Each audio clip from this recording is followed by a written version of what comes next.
जैन मित्रांनो नमस्कार मित्रांनो, बघा ठाण्याचं ग्राउंड चालू होतंय 16 फेब्रुवारीपासून आणि मी मागचा व्हिडिओ पण बघून घ्या तुम्ही मित्रांनो। तुम्हाला मी एक 8 दिवसापूर्वी व्हिडिओ दिलेला आहे की मित्रांनो 15-16 तारखेपासून ठाण्याचं ग्राउंड चालू आहे। ज्या विद्यार्थ्यांनी विश्वास ठेवला असेल त्यांना आता फायदा होणारच आहे, कारण कुठलीही माहिती अपडेट ही पूर्ण इन्फॉर्मेशन घेऊनच बोलत असतो। कधी कधी बाय चान्स 100 पैकी 1-2% चुकू शकतो, पण जेणेकरून माझा एवढा प्रयत्न आहे की जेवढे माझ्या विद्यार्थ्यांना माहिती खरी पोहोचवण्याचं काम माझं आहे। बघा आता मुद्दे काय काय आताच्या व्हिडिओमध्ये सर्वात पहिले बघून घ्या व्हिडिओ मुद्दे काय आहेत। ज्याला हे मुद्दे समजून घ्यायचे असतील त्यांनी व्हिडिओ पूर्ण बघा मित्रांनो। बघा मुद्दा आहे ठाणे नागपूर कोल्हापूर यांचं ग्राउंड कधीपासून, तर ग्राउंडचं ठाण्याची तारीख पण येऊन गेलेली, कोल्हापूरची बी तारीख येऊन गेलेली आणि नागपूरची बी तारीख आता तुम्हाला लगेच कळणार आहे, लवकरच कळणार आहे। त्याच्यानं दुसरा आहे मुद्दा पेसाचा निकाल। पेसा निकाल सर परत लांबणीवर गेला।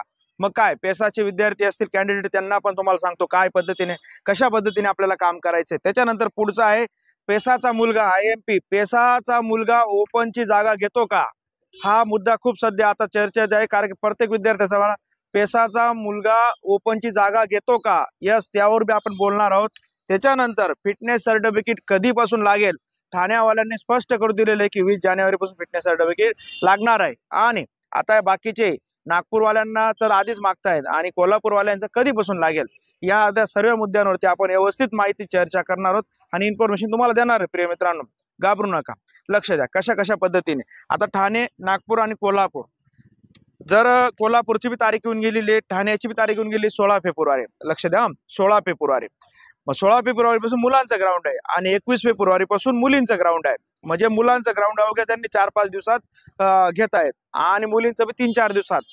मग सर हे मुद्दा का झाला की एवढं कबर एकच ग्राउंड दिलं शहापूरचं, मुलींचं दिलं ठाण्याला, तर असं वाटत होते की 4-5 ठिकाणी ग्राउंड देते। हो, कारण की साहजिक आहे, तुम्ही काय कोणी ते सांगा 80,000 मुलं होते, 4-5 ठिकाणी ग्राउंड होईल असं प्रत्येकाला वाटत होतं। पण मुद्दा लक्षात द्या, समजू द्या, IMP मुद्दा आहे दादा, लक्ष मुद्दा काय माहितीये का, मुद्दा असा आहे की जेव्हा डॉक्युमेंट व्हेरिफिकेशन चालू झालं ठाण्याचं, तर पहिले जेव्हा सुरुवातीला टॉपचे विद्यार्थी होते त्या टॉपच्या विद्यार्थी मार्कांमध्ये पण 50% ऍबसेंटी होती विद्यार्थ्यांचे, कुठे 50% एवढे मार्क पाडून पण।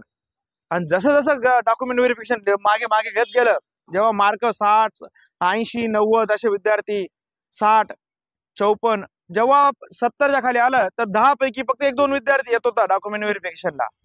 10 विद्यार्थ्यांपैकी फक्त 1-2 विद्यार्थी डॉक्युमेंट व्हेरिफिकेशनला येत होता। मग आता जे 80,000चा आकडा, तो मला असं वाटतंय अंदाजित तो अवघ्या 30-35 हजार येऊन बसलेला आहे। जो 80,000 मुलं क्वालिफाय केले होते ते फिजिकलला फक्त 30-35 हजार मुलांवर येऊन बसलेला आहे, म्हणून त्यांना तो एकाच ग्राउंडवरती पॉसिबल होतोय। लक्ष द्या प्रिय मित्रांनो, एकाच ग्राउंडवरती पॉसिबल होतोय, म्हणजे हा आता बेस्ट चान्स आहे। कारण की बघा सिलेक्शनचा जेव्हा भीती वाटत होती 80,000 मुलांमधून यायचंय, तर आता फक्त मुलं किती राहिलेले आहेत आपल्याकडे, 30-35 हजार, 40,000चा आकडा येईल प्रिय मित्रांनो, याच्या पलीकडे जवळपासच राहील।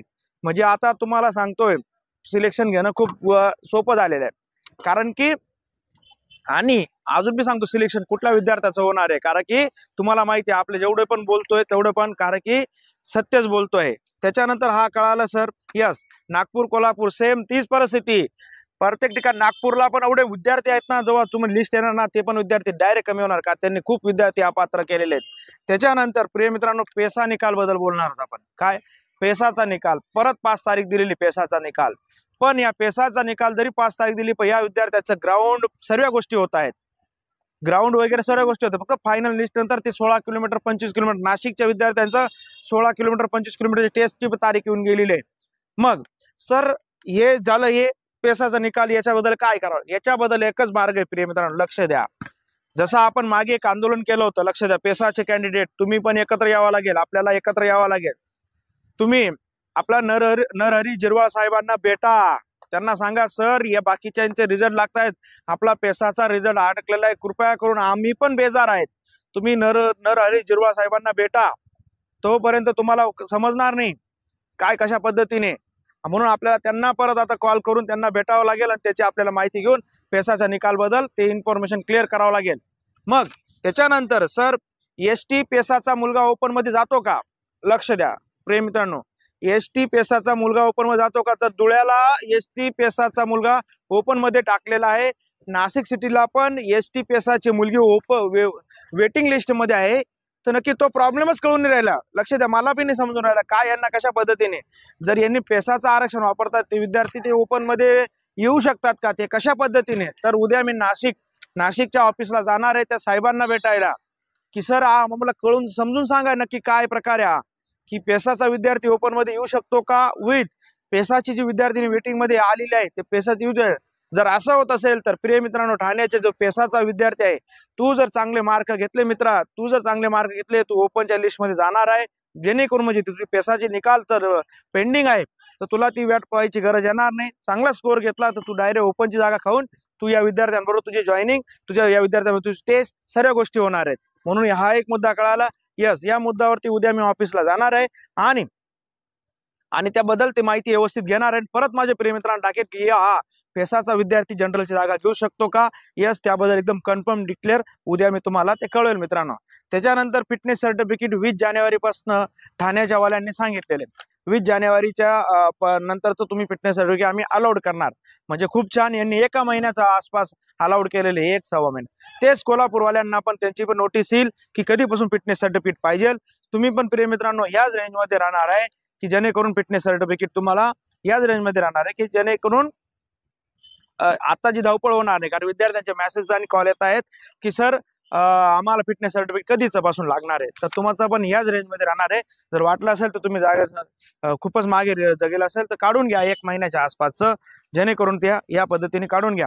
आणि प्रिय मित्रांनो, कॉल खूप करतायत तुम्ही, कॉल रिसीव्ह होत नाही। माझे दिवसातून 4 ते 5 लेक्चर असतात, दिवसातून 4 ते 5 लेक्चर असतात, म्हणून या लेक्चरांमध्ये मला तुमचे कॉल रिसीव्ह केले जात नाही। ज्याचे उचलला त्याचा उचलतो, बोलतोय मी, त्याला माहिती आहे। म्हणून राग मानू नका की मी कॉल उचलत नाही, माझी मजबुरी समजून घ्या, माझाही प्रॉब्लेम समजून घ्या। पण जेवढे शक्य होईल तेवढे तुमचे कॉल उचलणारच, त्याच्याबद्दल वाद नाही, कुठलाही नाही। आपण एका फॅमिलीचे लोक आहेत। आपण असं नाही की RS राहुल सर म्हणजे खूपच आणि युट्यूब, लक्ष द्या, फक्त कमेंट करताना चुकीचे कमेंट करू नका, कारण की युट्यूब वरती खूप चांगले व्यक्ती युट्यूब वरती येण्याचा प्रयत्न करतात, पण तुमच्या कमेंटमुळे, चुकीच्या कमेंटमुळे समाजात काही चुकीचे असतात, त्यांच्या कमेंटमुळे चांगले लोक येत नाही, कारण की त्यांना वाटतं यार मी चांगलं देतोय आणि समोरचा मला खाली शिव्या देतोय। त्या कमेंट करताना थोडा विचार करा। आणि जो पण कोणी नवीन असेल, जर तुम्हाला डाटा आवडत असेल, सत्य माहिती, माझ्या फॉलोअर्सला माहिती मी काय माहिती देतो, कशी माहिती देतो आणि कसे, तर ते त्यांना माहिती। जो कोणी नवीन व्हिडिओ बघत असेल तर माहिती आवडली असेल तरच फॉलो कर दादा, नाही तर करू नको। हे मी पहिल्यापासून बोलतो, कारण की चुकीचा फॉलोअर जर मी आता गोळा केला तो, कारण की त्याला त्याच्या पहिलेच चुकीचा असणार आहे, तो नंतर काही गोष्टी आहेत तर तो कमेंटमध्ये निगेटिव्ह बोलणार आहे। म्हणून चांगले पॉझिटिव्ह फॉलोअर्स गोळा करायचे, जेणेकरून त्यांना आपण पॉझिटिव्ह सांगतो, जेवढी माहिती देण्याचा प्रयत्न करणार आहोत। एवढे मुद्दे मी सांगितले माझे प्रिय मित्रांनो।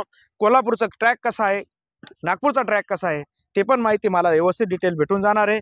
ठाण्याचा शहापूरचा ट्रॅक अवघड की सोपा, हा एक प्रश्न आहे।